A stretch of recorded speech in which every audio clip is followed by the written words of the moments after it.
سلام، من از افغانستان اومدم. عزیزم بچه پریا جون 16 سالشه و امروز مراسمشه.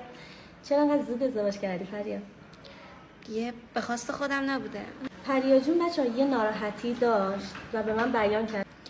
خب راستش من یه چند تا سالن دیگه هم رفتم، ثبت نامم نکردم. چرا؟ گفتن که مشتری داریم یا وقتمون پره، یا دیگه بهونه آوردن به نظر من. چرا دلیلشون چی بوده؟ که نمیدونم والا. پریای عزیزم خیلی خوشگل شدی. بسیار تشکر از شما، خیلی خیلی راضی هستم. عزیز دلم شبیه عروسکا شد. مبارک. ببوسم با بهانه و یک شور و شراره، شکر در لب جانان چه شیرین مزه داره. Guys, look, I'm in Afghanistan. I'm so happy. It's good to be back.